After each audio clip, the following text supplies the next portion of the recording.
India crime में अब से कुछ दिन पहले पश्चिम उत्तर प्रदेश के मेरठ कोर्ट परिसर में हुई हत्या हमने आपको दिखाई थी। हमने आपको दिखाया था कि किस तरीके से सुरक्षा के नाम पर पुलिस वहां पर कोई कार्रवाई नहीं करती। एक कैदी ने गंभीर आरोप लगाया है कि अपराधी पुलिस वालों से मिले हुए हैं, जिसके चलते इस तरह की वारदातें होती हैं। जरा देखिए आप भी।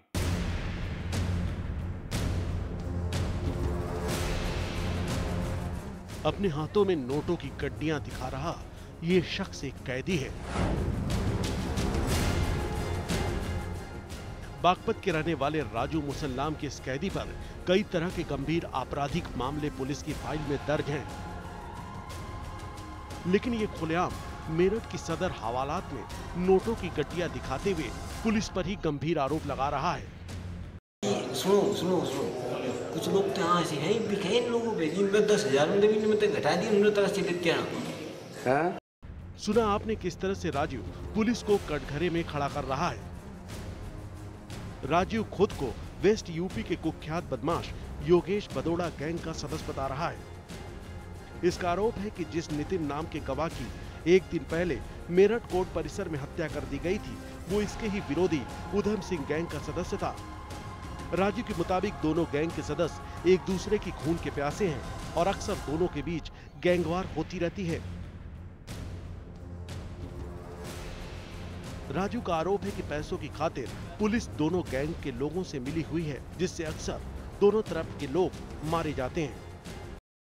ये उधम के टच हैं, उधम सिंह के कहने पे उसका चिल्ला मर गया था, तो इस वजह से मेरे पे थप्पे जा रहा है सारा। ये जितने सिपाही में लेके गए थे सारे के सारे उधम के चिल्ले हैं, उधम को पैसे भी जाता है ना, इनके अकाउंट की डिटेल आप निकालने। मेरठ जेल से कोर्ट में पेशी के लिए लाए गए राजू का यहाँ तक आरोप है कि नितिन की हत्या में इसका हाथ दिखाने के लिए इसकी हथकड़ी की रस्सी को काटकर भगाने तक की पुलिस ने कोशिश की, लेकिन इसने भागने की बजाय पुलिस की पोल खोल दी। ये कह रहा है पुलिस झूठ बोल रही है कि ये भागना चाहता था। राजू ने सदर हवालात में 10,000 रुपए दिखाकर ये भी साबित कर दिए कि किस तरह से पुलिस हवालात में भी ढीलापन दिखाया जाता है। क्योंकि बड़ा सवाल ये है कि एक कैदी के पास इतने पैसे कैसे आ गए? क्या पुलिस ने इसकी चेकिंग नहीं की? अगर ब्लेड यहाँ से लेकर जाता तो इन्हें बरामद कैसे हो सकता है? हेड मोटर के आपकी आप सारी कोर्ट चेक करो, अगर एक ब्लेड मिल जाए किसी की मेज पे तो मैं झूठा हो जाऊंगा। आपको बताइए ये पुलिस है, रस्सी का सांप कितनी जल्दी बनावे। एक बार फिर आरोप वर्दी पर लगा है। पहली बार गवाह की हत्या के वक्त आंखें बंद कर लेने का आरोप, तो दूसरी बार कैदी ने पुलिस पर पैसे लेकर कुछ भी करवाने का आरोप लगाया है। हालांकि इस मामले में आला पुलिस अधिकारी कुछ भी कहने से बच रहे हैं, लेकिन इतना तो तय है कि आज वर्दी की आड़ में कानून का मजाक तो उड़ाया ही जा रहा है, जिससे अपराधी भी पुलिस का माखौल उड़ाने से बाज नहीं आ रहे हैं। Manowar Chauhan, Bhaskar News, Meerut.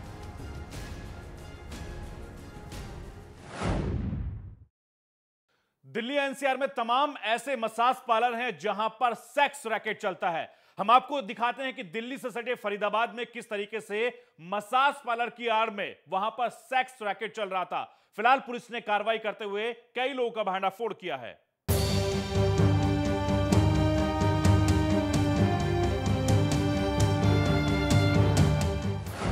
Sex racket का पर्दाफाश। मशहूर मॉल में सजी थी जिस्म की मंडी। मौके से धरे गए कई। फरीदाबाद के मॉल अब बनते जा रहे हैं सेक्स रैकेट के अड्डे। यहां मॉल के अंदर पुलिस को चकमा देकर वो सब कुछ हो रहा है जो समाज को शर्मसार कर देगा। सेक्स रैकेट मसाज पार्लर की आड़ में चलाए जा रहे हैं। पुलिस को जानकारी मिल रही थी कि शहर के बीचों बीच मौजूद एक मशहूर मॉल सेक्स रैकेट से जुड़े लोगों की मनपसंद जगह बन गया है। पुलिस ने नकली ग्राहक बनाकर मॉल के अंदर स्पा सेंटर नाम के मसाज पार्लर में भेजा, तो वो खुलासा हुआ जिसकी आशंका पुलिस को थी। पुलिस ने बाहर से मसाज पार्लर और अंदर से सेक्स रैकेट के बड़े अड्डे में तब्दील हो चुके स्पा सेंटर के सच को बेनकाब कर दिया। मसाज पार्लर की आड़ में चल रहे इस रैकेट में पुलिस की रेड के दौरान कई ग्राहक और महिलाएं संदिग्ध हालत में मिले। पुलिस ने अपनी पड़ताल में पाया कि पहले यहां आने वाले ग्राहकों को मसाज के बहाने अपनी जाल में फंसाया जाता था, फिर उन्हें मुंहमांगी कीमत पर लड़कियों की सप्लाई की जाती थी। यहाँ ये भी खुलासा हुआ है कि ग्राहकों की डिमांड पर लड़कियों की तस्वीर पहले ही उन्हें भेज दी जाती थी और फिर पसंद आने पर लड़कियों की कीमत तय की जाती थी। ये मसाज की उसमें जो लोग आते थे उन्हीं को वो लड़कियां पेश की जाती थी, फालतू फीस लेकर के उन्हीं को पेश की जाती। बाहर बुलाए जाने पर बाहर भी प्रोवाइड करते थे। हाँ, उसकी फीस जमा करने पर उसको पेश भी की जाती। पुलिस ने मसाज पार्लर की आड़ में चल रहे सेक्स रैकेट में शामिल होने के आरोप में 5 लड़कियों समेत कुल 8 लोगों को गिरफ्त में लिया है। मौके से पुलिस ने कई तरह के ड्रग्स मिलने का भी दावा किया है। रियल एशियन स्पा के नाम से मसाज के अंदर की आड़ में वैसे आवृत्ति चलाई जा रही थी, ऐसी इन्फॉर्मेशन प्राप्त हुई थी, जो इन्फॉर्मेशन पर फेक ग्राहक बना करके भेजा गया था। जो मुताबिक इन्फॉर्मेशन सच्चाई पाए जाने पर FIR लॉन्च करके और वहाँ से काबू किए गए 5 लड़कियों और 3 मेल को अरेस्ट किया गया। वहीं सेक्स रैकेट में शामिल होने की बाबत जब लड़कियों से बात की गई तो उन्होंने खुद को बेकसूर बताया। लड़कियों ने कहा वो तो सिर्फ मसाज पार्लर का हिस्सा थी।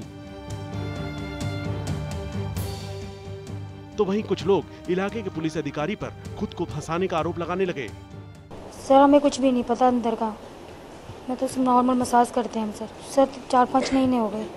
सर मैं तो बाहर ही बैठती हूँ फ्रंट ऑफिस में, मेरे को नहीं पता इन चीज़ों के बारे में। हमें अंदर क्या काम हो रहा है हमें नहीं पता।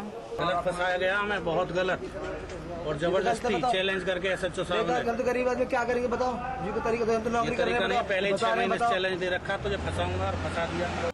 रैकेट में शामिल लोग खुद को बेकसूर बता रहे हैं, लेकिन पुलिस एक बड़े रैकेट का दावा कर रही है। पुलिस गिरफ्त में लिए गए लोगों से ये भी पूछताछ कर रही है कि इनका जाल कितना लंबा है और कितने लोग इस रैकेट में शामिल हैं। सुधीर शर्मा, भास्कर न्यूज, फरीदाबाद। जुर्म कभी भी कहीं भी दे सकता है आपकी दहलीज पर दस्तक। आप रहिएगा होशियार और देखते रहिए इंडिया क्राइम। फिलहाल मुझे और मेरी टीम को दीजिए इजाजत। बाकी खबरों के लिए आप बने रहिए भास्कर न्यूज के साथ।